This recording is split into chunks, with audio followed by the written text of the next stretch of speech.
Assalamualaikum warahmatullahi wabarakatuh. Apa kabar sobat-sobat semuanya? Semoga kita semua dalam keadaan sehat jasmani dan rohani, tidak kekurangan satu apapun. Amin ya rabbal alamin. Oke, mari kita lanjutkan saja ceritanya. Bab 1133. Demi perdamaian, Chu Chen tidak tahu bahwa lembu ilahi 5 warna tertarik dengan ketenangan Jiang Kufeng. Tutur katanya yang sedikit, keterus terangannya, dan kesederhanaannya. Pada saat ini, Chu Chen telah mendarat di pulau tak berpenghuni. Ada banyak jejak kaki di pantai dan jejak berbagai aktivitas kehidupan laut. Kali ini Chu Chen datang ke sini sendirian, membawa lebah kecil itu bersamanya. Dibandingkan kemarin, kondisi Little Bee hari ini jelas sudah jauh lebih baik. Bagaimanapun, dia dulunya adalah seorang bidadari kerajaan dan pulih dengan cepat. Saat mendaki gunung di pulau tak berpenghuni, Chu Chen menemukan bahwa burung-burung di pulau itu sangat pemalu dan pendiam. Dia hanya berjalan maju dengan santai tanpa menunjukkan aura mengancam. Kemanapun dia pergi, burung-burung mengembangkan sayapnya dan terbang menjauh. Beberapa terbang begitu cepatnya bahkan sampai menabrak batang pohon. Rasanya seperti melihat dewa wabah. Chu Chen tidak dapat menahan diri untuk merenungkan dirinya sendiri. Apakah dia begitu kejam hari ini? Teruslah bergerak maju dan perhatikan sekeliling Anda. Chu Chen berjalan maju mengikuti jejak yang ditinggalkan banteng Dewa 5 warna tadi malam. Tiba-tiba, Chu Chen berhenti dan menatap gua tersembunyi di depannya. Masuk, memang ada tanda-tanda yang menunjukkan orang pernah tinggal di gua itu. Ini saudara Feng. Chu Chen melihat tulisan tangan yang padat terukir di dinding batu. Di era baru kebangkitan energi spiritual, orang-orang kuat muncul dalam jumlah besar dan para pahlawan bersaing untuk mendapatkan supremasi. Kaisar Kufeng bangkit dalam kekacauan, menekan para iblis dan menjadi kaisar. Chu Chen tertegun. Pada dinding batu ini, saudara Feng menulis ribuan kata tanpa menyebutkan peristiwa spesifik apapun dalam hidupnya. Sebaliknya, ia menggambarkan 4 kata, Kaisar Kufeng, dengan cara yang ajaib. Jika suatu saat nanti ada keturunan yang datang ke sini dan melihat tembok batu ini, mereka pasti akan berteriak, "Saya telah menemukan peninggalan dari seorang yang sangat berkuasa di zaman dahulu." Yang ditinggalkan Kaisar Kufeng adalah teknik tinju memukul banteng dari seberang gunung. Setelah beberapa saat, Chu Chen kembali sadar. Dia tidak dapat menahan diri untuk bertanya, apakah banyak situs orang-orang kuat yang muncul di berbagai tempat juga dibanggakan oleh Kaisar Kufeng. Lagi pula, rangkaian keterampilan tinju memukul sapi dari jarak jauh ini. Deskripsi Kaisar Kufeng di dinding batu adalah bahwa ia meninju laut, tetapi ombaknya bangkit dan menembus langit. Bagaimanapun, Jiang Kufeng memang muncul di sini. Chu Chen tidak menghancurkan warisan tak tertandingi yang ditinggalkan oleh Kaisar Kufeng. Dia bahkan tiba-tiba berpikir dan melirik lebah kecil di bahunya. "Da Huang, apakah kamu ingin tinggal di sini dan memahami warisan yang ditinggalkan oleh Kaisar Kufeng?" Lebah itu menempel erat pada pakaian Chu Chen untuk mengekspresikan protesnya. Chu Chen mengambil lebah kecil itu dan meletakkannya di telapak tangannya. Kadang-kadang, ia mempunyai firasat aneh bahwa meskipun Angewomon telah berhasil mengambil alih tubuh lebah, keadaannya saat ini seperti bayi yang baru lahir. Suara ledakan diri dan sisa-sisa jiwa yang tersisa rupanya tak mampu mengembalikan ingatan malaikat kerajaan. Atau mungkin dia terlalu lemah sekarang, dan ingatan itu belum terbangun. Singkat kata, kini ada seekor lebah kecil yang sangat dekat dengan Chu Chen. Kalau saja dia bisa berbicara, hal pertama yang mungkin akan dia ucapkan adalah, "Ayah." Selain warisan di dinding batu, Jiang Kufeng tidak meninggalkan banyak jejak. Ekspresi Chu Chen menjadi sedikit lebih serius. Manusia yang ditangkap dan dibawa pergi oleh banteng Dewa Lima Warna tadi malam kemungkinan besar adalah Jiang Kufeng.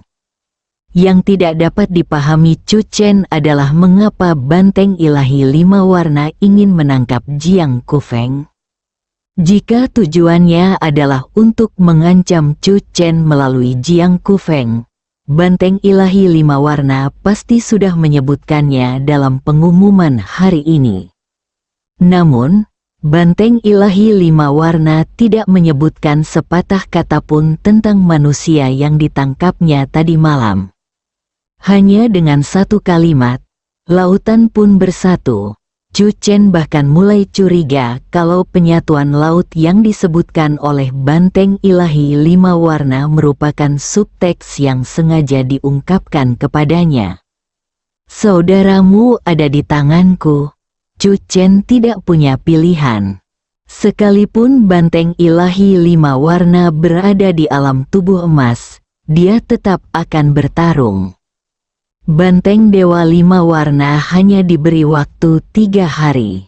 Chu Chen memeriksa 2 lempengan batu di dalam cangkang Changtian.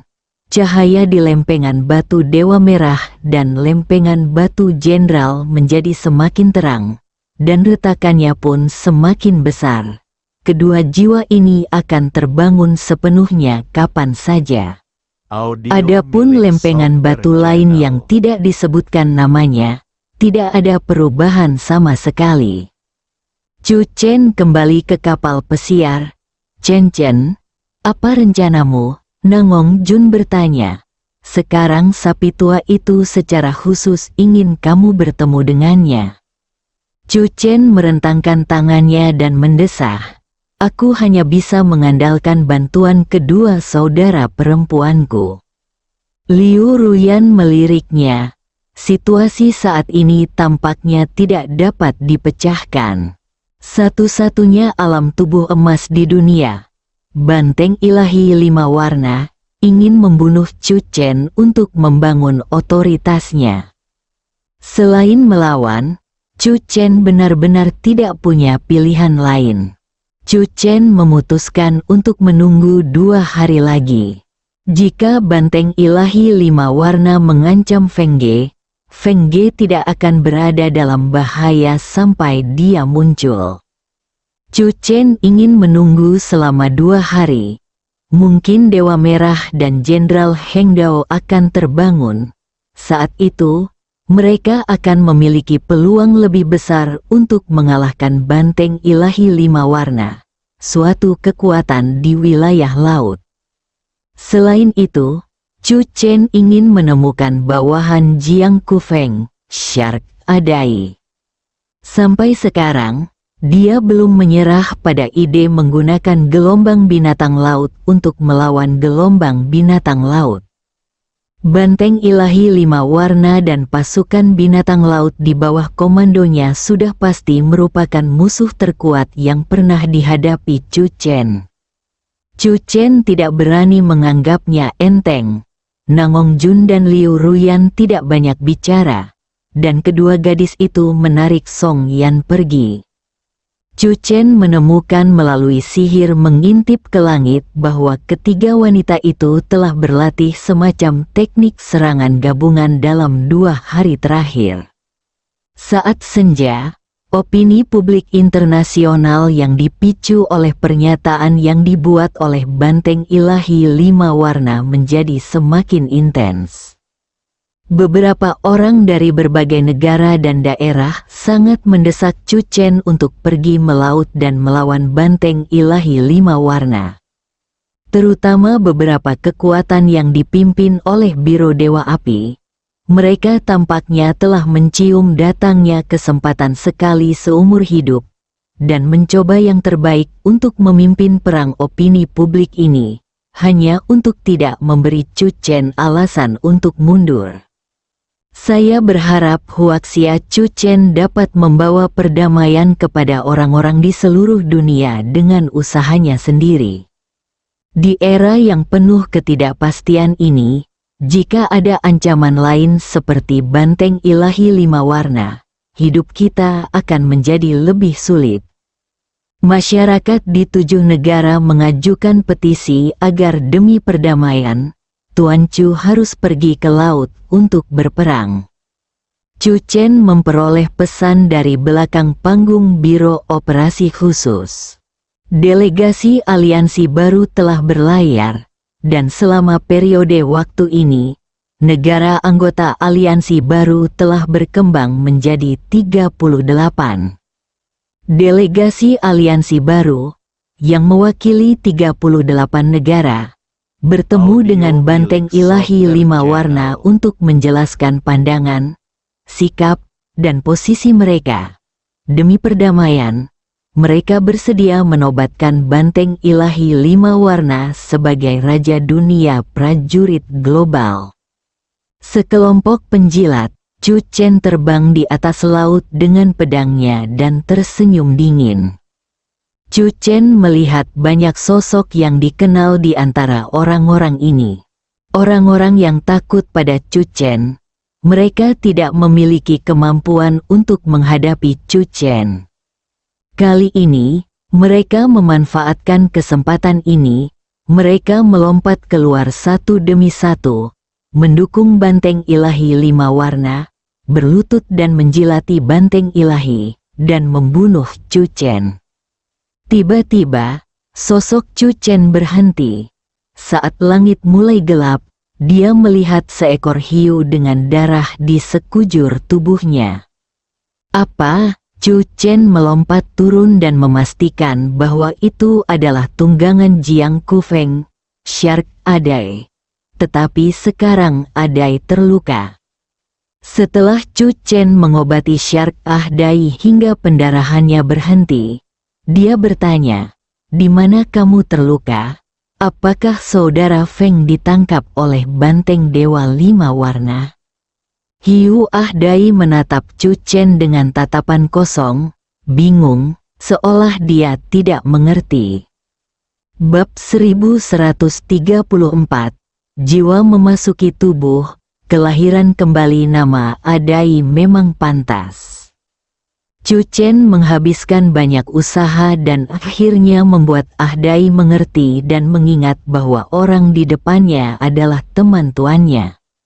Mata Ahdai menampakkan kecemasan, dan dia menjerit kesakitan. Chu Chen menatap Ahdai. Dia 100% yakin bahwa Jiang Kufeng adalah manusia yang ditangkap dan dibawa pergi oleh banteng dewa 5 warna tadi malam.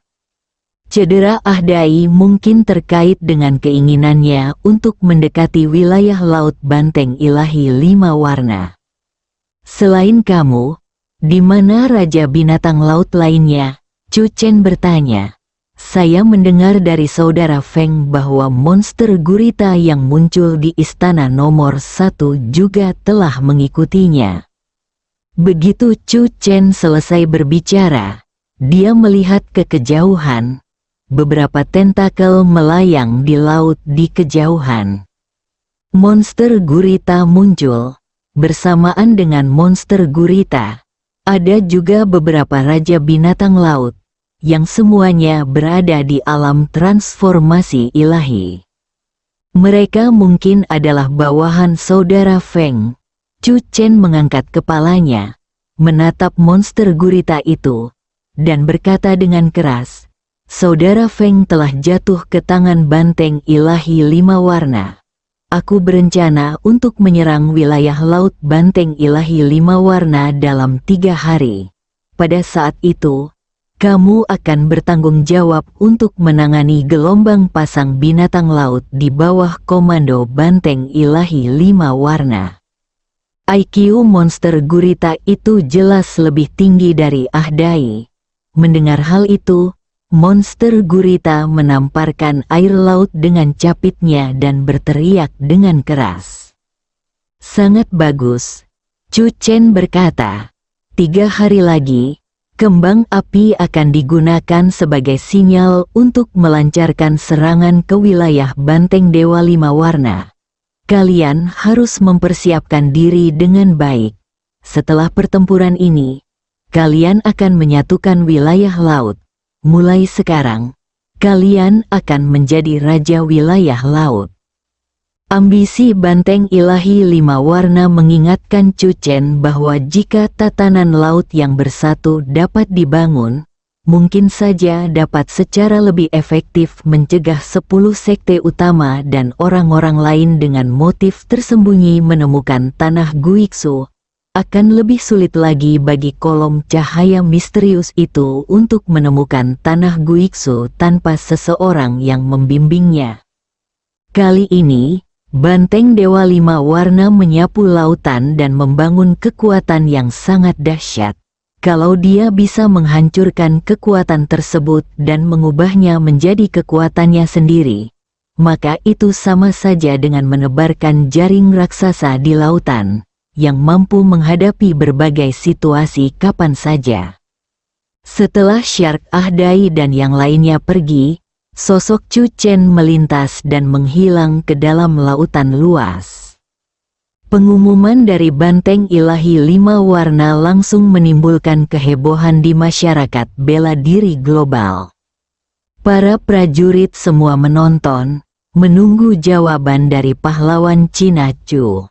Puncak Emas Wudang, Liu Siwan yang sedang melakukan siaran langsung mengetahui dari pengingat antusias para netizen bahwa Banteng Ilahi 5 Warna telah secara terbuka memerintahkan Chu Chen dan mengancam bahwa Chu Chen akan bunuh diri untuk meminta maaf. Tunggangan Kaisar Qin, Liu Siwan mencibir, apakah kamu benar-benar tidak takut membuat orang lain tertawa? Setidaknya, dalam ingatan Liu Siwan, dia tidak memiliki kesan apapun tentang Banteng Dewa 5 Warna. Liu Siwan mengakhiri siaran langsung. 3 hari. Liu Siwan menundukkan kepalanya dan melirik lonceng perunggu di bawah kakinya.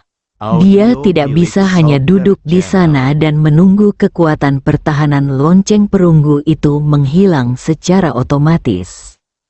Liu Siwan melompat ke udara, terbang dengan pedangnya, dan kemudian menggunakan teknik pengendalian pedang untuk mengendalikan pedang terbang dan menabrakkannya ke lonceng perunggu kuno. Ledakan, ledakan, ledakan.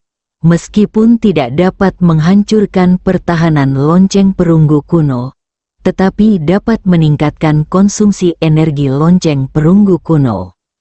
Di dalam lonceng perunggu kuno, beberapa orang dengan cepat menutup telinga mereka. Mata Xiao Tianyi menunjukkan sedikit kepanikan. Apa yang terjadi?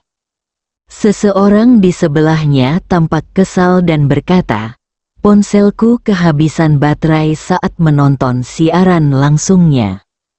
Pasti terjadi sesuatu di luar. Pukong malah senang, dan berkata dengan tenang, Liu Siwan tidak sabar untuk menghancurkan pertahanan lonceng perunggu. Tetapi dia terlalu naif. Bagaimana dia bisa menghancurkan pertahanan ini? Setelah serangkaian tabrakan, Liu Siwan duduk bersila dan berhenti. Ada prajurit yang menonton dari kejauhan, dan mereka semua bersemangat saat melihat Liu Siwan beraksi. Menurut mereka, merupakan suatu kehormatan besar untuk dapat melihat idola mereka beraksi. Setelah istirahat sejenak dan penyesuaian, Liu Siwan terus membunyikan bel. Ding ding ding, lonceng berbunyi di puncak Emas Wudang. Malam segera tiba, di sebuah desa terpencil 50 mil jauhnya dari Gunung Wudang, lampu di setiap rumah menyala. Ini adalah rumah 2 lantai yang dekat dengan gunung. Sekarang saatnya makan malam setelah hari yang sibuk. 3 generasi keluarga, tua dan muda, bersenang-senang bersama, dengan tawa terdengar dari waktu ke waktu. Tidak seorang pun menyadari bahwa bola cahaya biru redup muncul di gunung. Akhirnya menemukan tuan rumah yang sempurna. Itu tidak lain adalah roh asli dari sesepuh sekte Dao, Mai Sengren. Secara teoritis, jiwa dapat mengambil alih hampir apapun ketika terlahir kembali melalui kepemilikan tubuh lain. Namun, tingkat kompatibilitasnya berbeda, dan kekuatan yang dapat diberikan serta ketinggian yang dapat dicapai di masa mendatang akan berbeda. Sebagai sesepuh sekte Dao, tuan rumah ideal Mai Sengren tentu harus memiliki semua kualitas yang diinginkannya. Dia menemukannya. Sasarannya adalah seorang pemuda dari keluarga di kaki gunung. "Paman, peluk aku." Seorang gadis kecil berusia sekitar 4 atau 5 tahun berlari menghampiri pemuda itu.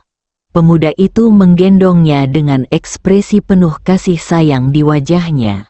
"Nanan sangat berperilaku baik. Aku harap anak-anakku kelak bisa berperilaku baik seperti dirimu." "Paman, apakah kamu takut dengan rasa sakit saat aku melahirkan anak?" Gadis itu menatap pemuda itu dengan polos. Pemuda itu tertegun, seluruh keluarga tertawa. Tiba-tiba anjing hitam di rumah itu melompat seperti orang gila, seolah dirasuki hantu.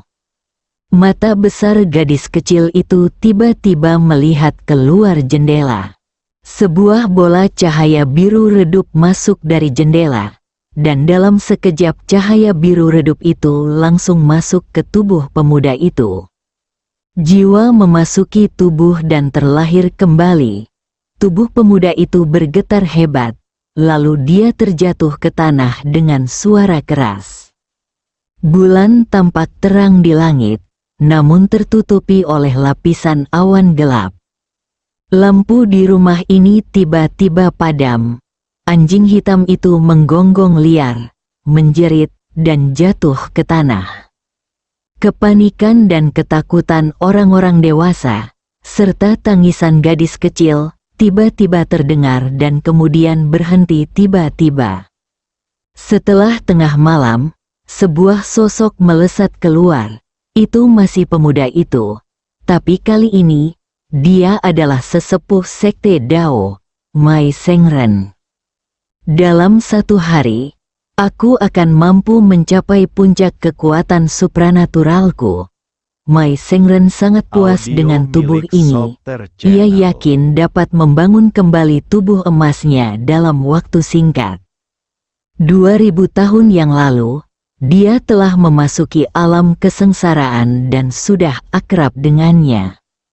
Mai Sengren tiba di puncak gunung, duduk bersila, dan melihat ke arah Wudang. Dia telah mendengar tentang situasi di Gunung Wudang. Mai Sengren tidak terburu-buru. Gunakan 1 hari untuk memulihkan kultivasimu ke puncak alam supernatural, dan tidak akan terlambat untuk mendaki Gunung Wudang lagi. Gadis kecil itu memiliki kualifikasi yang bagus. Mai Sengren tersenyum. Malam ini memang malam panen. Dia tidak hanya menemukan inang yang terlahir kembali, tetapi dia juga menemukan kandidat anak Tao. Mai Sengren memutuskan bahwa setelah perjalanannya ke Wudang, dia akan kembali ke sini dan membawa gadis kecil itu pergi. Bagaimanapun, keluarganya sudah meninggal semua, dan dia tidak punya pilihan lain kecuali aku, pamannya, untuk merawatnya. Bersambung.